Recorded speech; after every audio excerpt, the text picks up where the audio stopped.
Hola, hola, un saludo muy especial. Bienvenidos a Sinergia Informativa, un programa que está hecho para personas inteligentes, interesantes y calificadas como usted. Estoy contento. Definitivamente, cada vez reforzamos con lo que aquí les presentamos esa idea de la construcción de cultura política entre nosotros. La construcción de cultura política, que es la finalidad de Sinergia Informativa, entre otras, busca que entendamos que las decisiones políticas y administrativas son absolutamente necesarias y que no hay que soslayarlas, no hay que mirarlas por encima del hombro y no hay que decir que no nos interesan. Nos tienen que interesar porque esas decisiones son las que finalmente, no me canso de decirlo, van a brindarnos satisfacciones a nuestras necesidades, soluciones a nuestros problemas, calidad de vida, bienestar general, que es uno de los principios fundamentales de nuestro Estado social de derecho, en el que lo social, en ese Estado social de derecho, somos nosotros, nuestra dignidad, así de sencillo. Vamos con información. Jesús Santrich, quien es uno de los negociadores de las FARC en La Habana, cuestionó al fiscal general de la Nación, Néstor Humberto Martínez Neira, y lo acusó de ser uno de los que defiende a los financiadores y a las organizaciones al servicio del paramilitarismo. El fiscal general de la Nación había advertido a las FARC en días pasadas que aquellos guerrilleros que delinquieran con posterioridad a la entrada en vigor del acuerdo final de paz iban a ser investigados por la justicia ordinaria y no por la Jurisdicción Especial para la Paz. Y que además, dijo Néstor Humberto Martínez Neira, debían entregar todos sus fondos, evitando, eso sí, lavar activos que él sabe que tiene la guerrilla de las FARC. El presidente del Consejo de Estado, Danilo Rojas, manifestó su preocupación porque no sabe cómo van a quedar en la Jurisdicción Especial para la Paz la acción de tutela, la cosa juzgada y la reparación de las víctimas, entre otros temas que no quedaron definidos en el acuerdo final de paz y que a la postre van a acarrear conflictos de competencias, además de que van a volver ineficiente la nueva institucionalidad porque con la inseguridad jurídica que se crea se van a dilatar los procesos.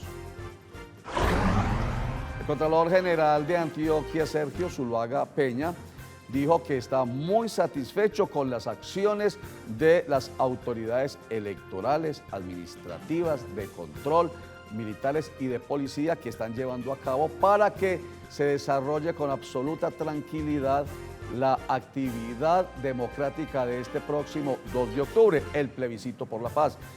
El Contralor General de Antioquia hace parte del Comité de Garantías y Seguimiento Electoral al plebiscito. 15.700 hombres de las fuerzas militares y 15.200 policías van a garantizar la seguridad este domingo. Serán en Antioquia 4.500.000 sus habitantes los que podrán ir a las urnas a votar por el plebiscito por la paz porque están habilitados. Terminamos diciendo que el Ministerio de Educación Nacional, el área metropolitana del Valle de Aburrá, las alcaldías metropolitanas y la Secretaría de Educación de Medellín acaban de suscribir un acuerdo de entendimiento mediante el cual se van a llegar los recursos para que se pueda llevar a cabo la construcción, el mantenimiento y el mejoramiento de las sedes educativas con la intención de poner en marcha, de implementar la jornada única electoral que ojalá, como se está esperando, se mejore la educación, tanto la básica como la media en la subregión. El acuerdo de entendimiento es por 184.800 millones de pesos, de los cuales el Ministerio de Educación, a través del Fondo de Financiamiento de la Infraestructura Educativa, aporta 129 millones de pesos. El área metropolitana aporta 22.000 millones de pesos y las alcaldías del Valle de Aburrá aportan 32.791 millones de pesos. Esta es Sinergia Informativa para personas inteligentes, interesantes y calificadas como ustedes. Y ya regresamos, vamos a los mensajes.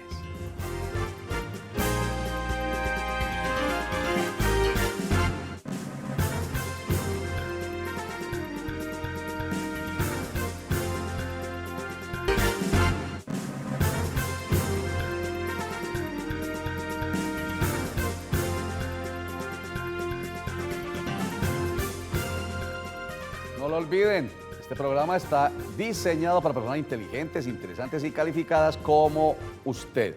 Nuestro invitado de hoy es el subsecretario de Derechos Humanos del municipio de Medellín, Carlos Arcila. Subsecretario, bienvenido a Sinergia Informativa.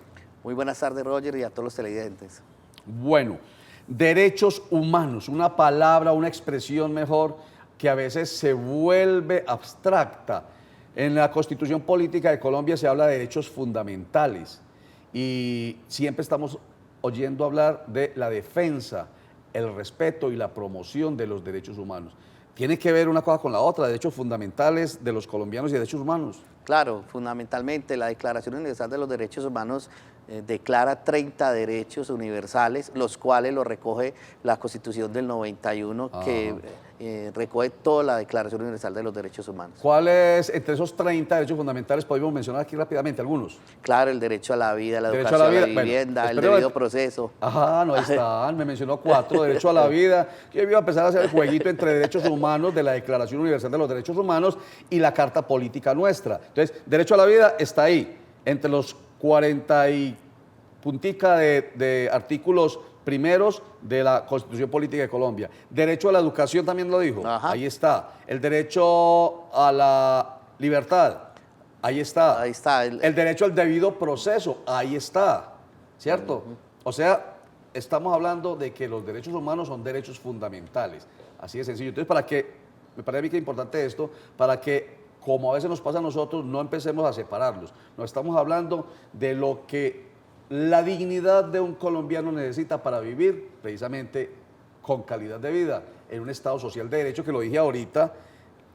En el Estado social de derecho lo más importante no es propiamente el derecho como tal, el ordenamiento jurídico como tal, sino nosotros los seres humanos, ¿cierto? Entonces, por eso es que usted es muy importante en esta ciudad de Medellín, porque defiende los derechos humanos de los medellinenses. Claro, esto es un ejercicio ciudadano que debemos de hacerlo todo, de promover y proteger los derechos humanos. Voy a presentar un BTR, una notica, de un médico, no voy a decir el nombre, la nota tampoco tiene el nombre, por respetar otro derecho fundamental, que es el del buen nombre, otro derecho humano. Claro. El derecho a la intimidad, otro derecho humano. Ajá. Excelente. Entonces no voy a decir el nombre del médico que aparece en el video bailando durante una cirugía, que fue lo que denunció el concejal de Medellín, Bernardo Alejandro Guerra Hoyos. Lo vamos a ver y lo analizamos un momentico y usted nos va a decir si eso es una vulneración de un derecho humano a la persona que está ahí en la camilla siendo intervenida quirúrgicamente. Veamos.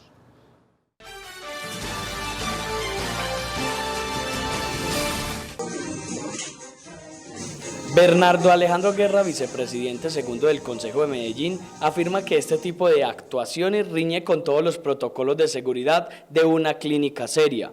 Asegura que este video fue tomado en una clínica oftalmológica, por lo que le llama la atención que allí se haga otro tipo de intervenciones quirúrgicas. Es que eso no es el sitio. Los sitios tienen que tener unos protocolos. Si estamos hablando de vidas humanas, la paciente está indefensa totalmente y dormida.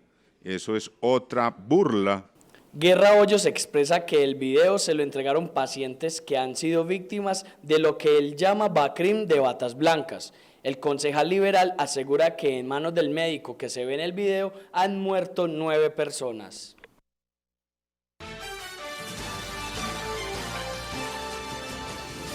Carlos Arcila, subsecretario de Derechos Humanos de Medellín, ¿qué piensa usted de esa situación? Sí, claro, es un acto de irresponsabilidad, ya que es una cirugía que está aplicando un médico y que tiene que tener precisamente unos protocolos de responsabilidad, de seriedad, de ética, y que ese no es un momento para estar bailando, haciendo chistes, etcétera, y nos parece pues muy preocupante que el médico esté haciendo esa situación. ¿Ahí qué derecho humano y fundamental está en riesgo? Está arriesgando la vida, el derecho a la vida del paciente.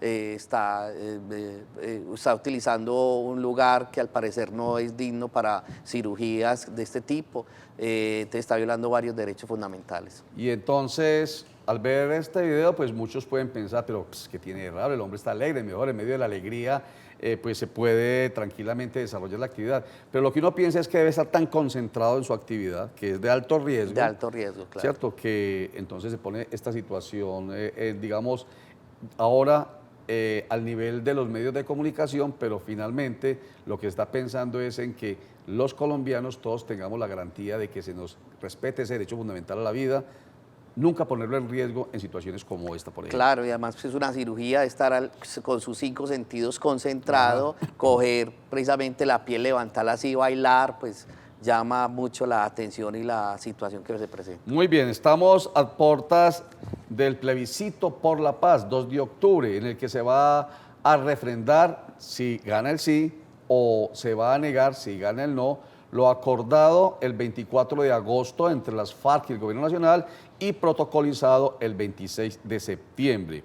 ¿Qué papel juega la defensa de los derechos humanos, la promoción de los derechos humanos en la consolidación de la paz? Que no basta con que se firme, hay que realmente materializarla. Sí, claro, yo creo que después de que pase el escenario y si se da el sí, precisamente ya los municipios, los departamentos tienen que desarrollar todo precisamente la adecuación y los cambios, ya eso se hace un trámite constitucional y ya de acuerdo a las orientaciones y directrices del Gobierno Nacional, cada departamento y cada municipio debe desarrollar precisamente los acuerdos que llegó la FARC y el Estado colombiano. Sí. Uno de los temas importantes, por ejemplo, es el acuerdo 062 en la búsqueda de personas desaparecidas en medio del conflicto armado. Ajá. Medellín viene adelantando precisamente el plan integral de búsqueda de personas desaparecidas y recoge precisamente las recomendaciones que hicieron las víctimas en La Habana, donde recomienda precisamente el compromiso de los municipios y departamentos en la búsqueda de personas desaparecidas. Personas desaparecidas acá en Medellín, estamos hablando de zona urbana. Zona urbana, sí. Hay víctimas de la guerra con las FARC que siempre la hemos imaginado, ese es el imaginario colectivo de guerra rural. Aquí, en la zona urbana de Medellín. Claro, aquí en el conflicto que se vivieron en la época del 80 al 2000, una época compleja donde estuvieron varios movimientos insurgentes en la ciudad de Medellín, milicias, entre otros.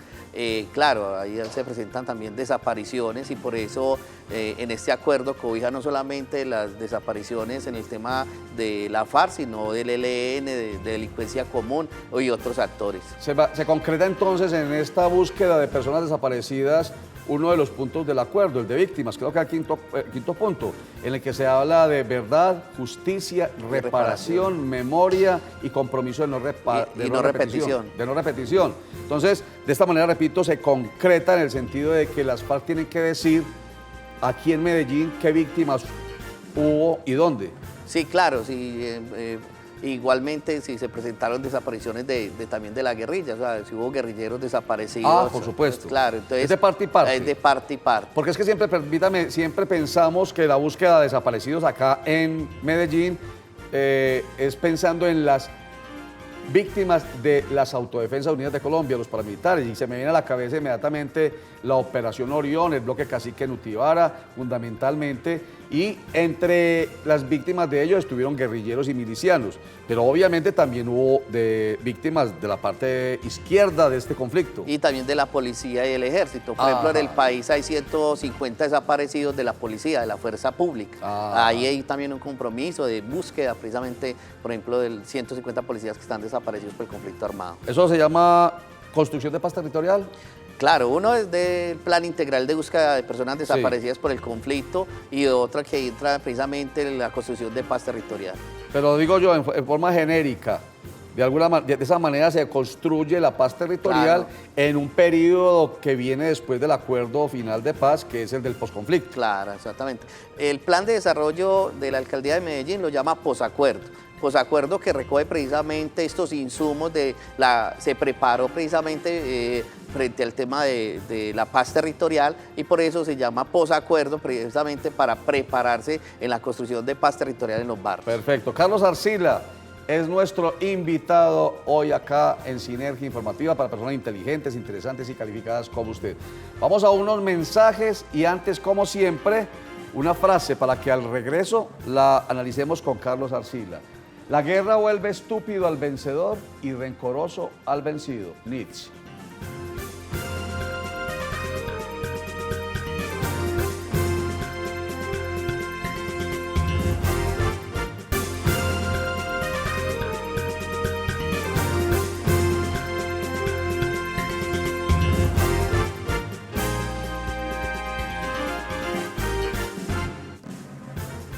La guerra vuelve estúpido al vencedor y rencoroso al vencido.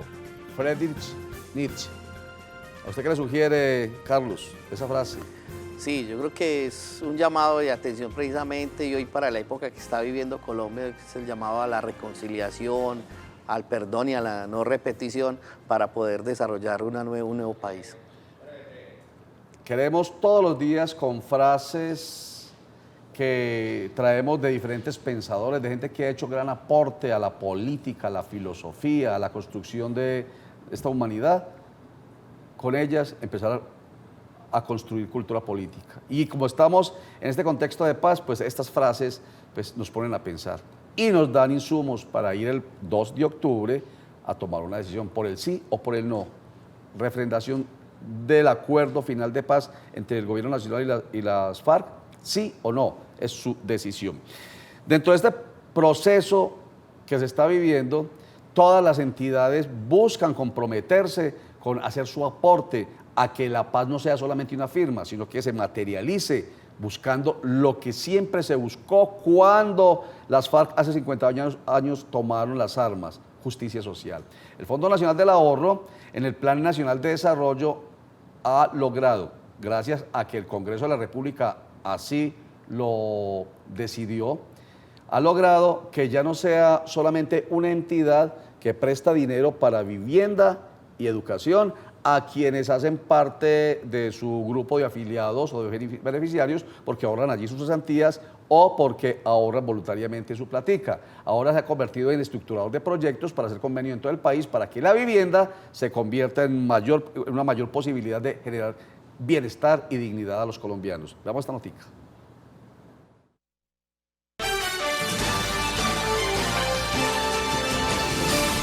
Gracias al Congreso de la República y al Departamento Nacional de Planeación, el Fondo Nacional del Ahorro ya no es solo una entidad financiera y administradora de cesantías, sino además una entidad de desarrollo territorial.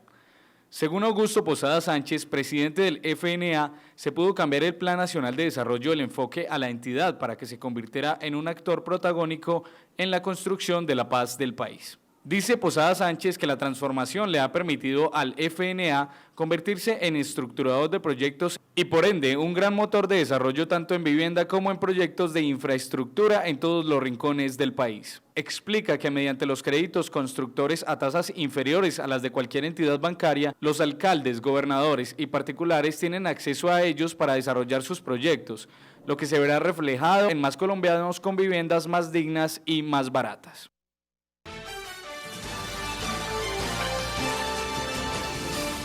Bueno, y compromiso que no es solamente del alto gobierno, ni de los gobiernos regionales y locales, sino de todos los actores, de todos los sectores sociales, políticos, económicos de nuestro país, que hagamos nuestro aporte para que la paz realmente se materialice. El tema de los niños, niñas y jóvenes y adolescentes que han sido reclutados por los diferentes actores armados hace parte también de la labor que ustedes están desempeñando en la Subsecretaría de Derechos Humanos. Carlos. Sí, claro. La FARC se ha comprometido precisamente en entregar y devolver los niños y niñas porque han sido reclutados. Sí. Esto es a través de... ¿Cuántos son, sabe usted? Todavía no hay una estadística oficial. Álvaro Uribe Vélez nos dijo hace unos días en entrevista en Sinergia Informativa que eran 20.700 niños, niñas, jóvenes y adolescentes reclutados. Bueno, continúe. Y entonces a través de Bienestar Familiar se va a hacer toda la ruta de atención para los que se vienen por el tema de reinsertados por la FARC, reclutados por la FARC. Sí. Ya Medellín viene haciendo un plan de prevención, tanto para los que vienen, han sido reclutados, como para aquellos que han sido vinculados por actores armados como delincuencia común o grupos armados de la ciudad de Medellín. Entonces, desde ahí hemos venido haciendo todo el tema de ruta de prevención y atención de los niños y jóvenes que han sido vinculados por estos grupos armados en la ciudad de Medellín, donde se viene acompañando la prevención, pero también la atención. Va a haber un grupo de reacción inmediata cuando un niño está en riesgo, peligro o ha sido vinculado a un grupo armado. Que no es solamente vinculación por parte de las FARC, no solamente por parte del ELN, grupos guerrilleros, sino también por grupos de autodefensas y lo que ha quedado de ese proceso de desmovilización de las Autodefensas Unidas de Colombia, que son las llamadas BACRIM. Obviamente ahí es cuando en una ciudad como la nuestra se materializa mucho más ese delito del reclutamiento de menores. Sí, claro. Ahí es muy importante porque en Medellín se presenta la vinculación de niños y jóvenes por BACRIM, y por eso es muy importante lo que venimos haciendo tanto en la prevención como en la atención, y que no solamente es el niño sino también toda la familia para en estas comunas o territorios donde los grupos armados vinculan a los niños y jóvenes en el conflicto. En la Ley de Infancia y Adolescencia se habla de que el primer responsable de la seguridad y el bienestar de los niños es la familia. Luego se habla de la escuela y se habla de la sociedad y del Estado. Pero todos debemos tener un gran compromiso. Terminemos preguntándole algo acerca de las BACRIM. ¿Hay posibilidades allá desde esa dependencia que usted maneja de acercamientos para que las BACRIM de alguna manera empiecen a caminar hacia la civilidad y la institucionalidad, la legalidad? Esto depende del gobierno nacional. El gobierno nacional, ya de acuerdo a su ley de sometimiento, y que es una exigencia también dentro de los acuerdos de la FARC, el tema de las BACRIM, hay un tratamiento, pero eso se hace vía a través de la ley de sometimiento. En Medellín, por eso, la prioridad son los niños y jóvenes para que no terminen precisamente en estos grupos armados, en estas BACRIM, y por eso es muy importante. Cortar el ciclo violento es prevenir que los niños no se metan a estos grupos. Pero ustedes han escuchado ecos de ganas de algún sector de las BACRIM de hacer parte de la legalidad. Hay expresiones, claro, hay expresiones de grupos que han manifestado al gobierno nacional de entrar a un sometimiento. Perfecto. Carlos Arcila, subsecretario de Derechos Humanos del municipio de Medellín, mil gracias por estar con nosotros en Sinergia Informativa. No, a ustedes y a todos los televidentes por este espacio tan importante. Los derechos humanos, los derechos fundamentales, pues son, digamos que una obligación del Estado, una responsabilidad que lo garantice, pero también depende de nosotros, del comportamiento de todos los actores que hacemos parte de una sociedad que quiere vivir mejor, construir una ciudad, un departamento y un país más digno para todos. Recuerden que la franja informativa de Cosmovisión empieza a la 1 de la tarde con Sinergia Informativa. Retorna a las 8 de la noche con Juan Carlos Sierra, entregando de esa manera tan especial la información en Cosmovisión Noticias. Y luego, a las 8:30, nos cogió la noche. Pero además recuerde que si usted desea un producto de Comodísimos, tranquilamente desde la comodidad de su hogar lo puede solicitar vía online por www.comodísimos.com. Y usted, ¿cómo durmió anoche? Comodísimo. Muchas gracias. Chao. ¿Y usted cómo durmió anoche? Comodísimo. Colchones comodísimos para dormir profundamente.